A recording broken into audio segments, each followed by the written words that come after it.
Today I'm going to be talking about why Bitcoin is the best asset on the planet. Good morning, good evening, good afternoon, wherever you are, whenever you are. Thank you for watching my videos. My name is DaVinci Jeremy.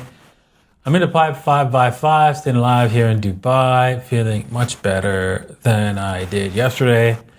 But that's not important. I want to talk about Bitcoin. Bitcoin's my favorite subject. Whenever somebody asks me, tell me about Bitcoin, I'm like, yeah. Oh my goodness. I've been excited about Bitcoin since I first heard of it back in March of 2011. I realized that it was an asset that was perfectly designed to allow individuals and corporations and governments to transact fairly and honestly with each other. Our current system is an unfair system, and it robs from Peter to pay Paul. We do not agree with a system in life where, okay, people who steal, it's okay. We don't say that, right?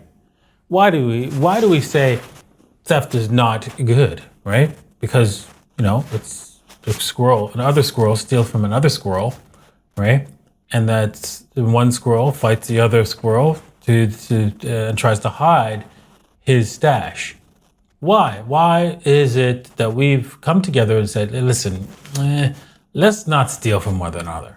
Well, it's because if we end up allowing people to steal from each other, we'll spend tremendous amount of resources trying to prevent other people from stealing from us because it's allowed. This will be an extreme waste of our time and energy. Yet that is our current financial system. So with that said, right, we spend extreme amount of time and energy trying to prevent our current financial system from robbing us. If you understand in the first place that it is. Most of you don't know that. Most of you go through life not quite understanding that every day, every year, every hour, anytime, whether you're getting paid a salary or saving in that current currency, you are getting robbed. Robbed every single moment of your life using that currency.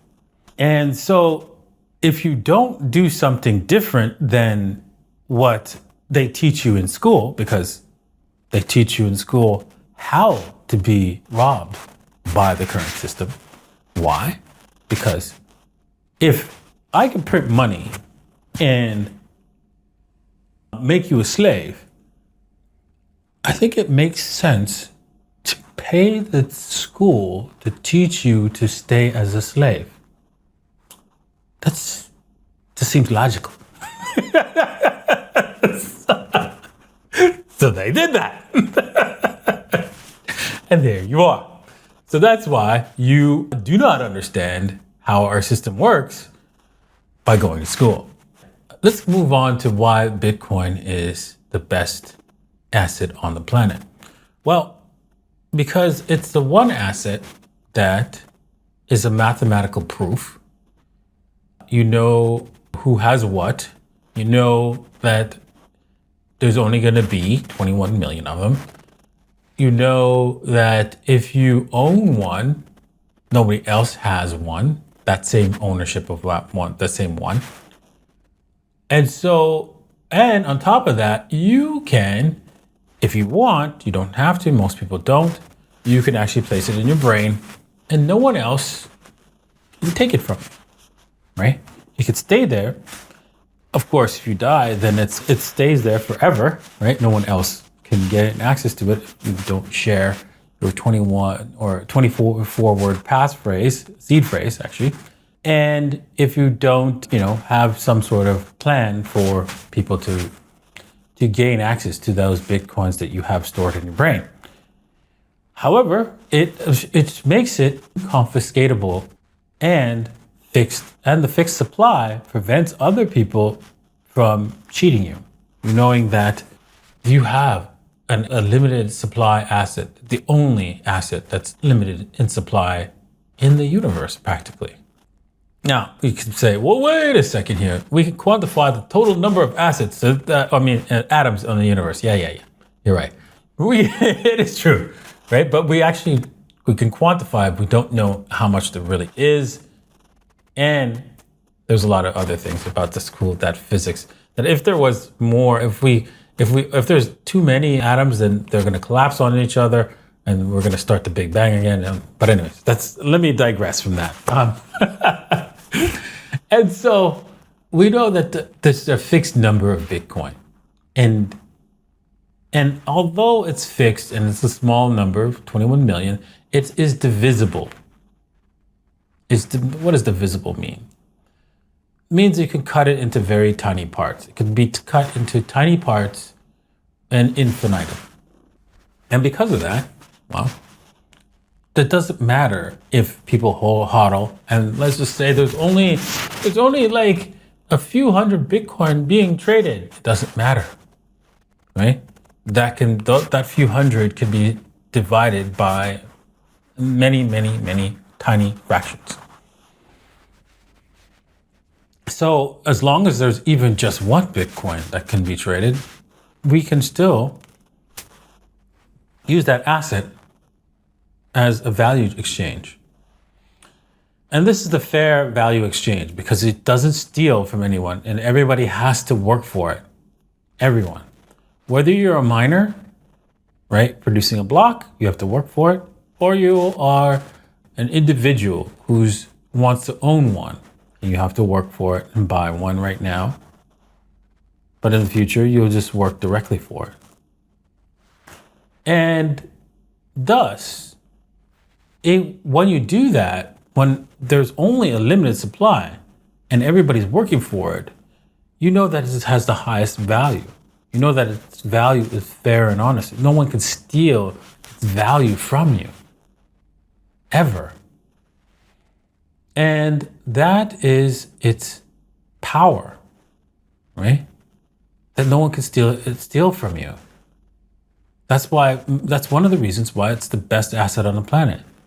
Then there's, it's transferable, right?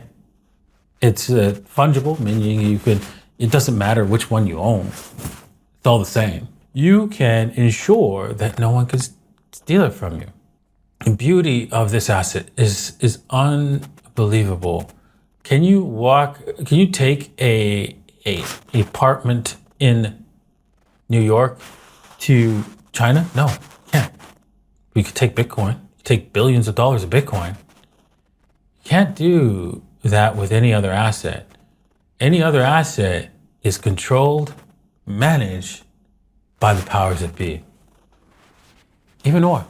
Doesn't matter if you have a tanker of oil. If you have a large amount of anything, gold even, you are subjected to the rules of the local authorities, even with gold. You have to own this asset because everybody on this planet is going to understand this concept one way or the other. The mere fact that you are watching this and you're understanding this factor, this truth about Bitcoin, you have the advantage. Take it, use it. If you're in the meme coin space, if you're in the alternative coin space, always have a plan to revert back to Bitcoin and save that because it's the ultimate asset. All other cryptocurrencies in this space, every single one, except Bitcoin, has some sort of centralization, some level of centralization. Some are less, some are more. That's how it is.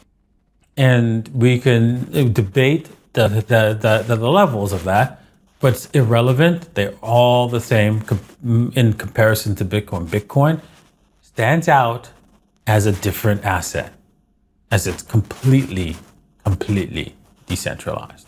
All right, with that said, thank you for watching today's show. I hope you enjoyed this monologue. I know I did. Hopefully you learned something. Hopefully you have some Bitcoin and you keep growing your stack. Please do not grow it with ETFs or with any other means, such as like storing it on exchanges or, having a third party hold it for you or asking your bank to buy some Bitcoin for you. Please don't do that. Make sure you take the time to learn how to manage it yourself and take possession for yourself. If you don't, you will regret that 100%. All right. Thanks for watching. Cheers.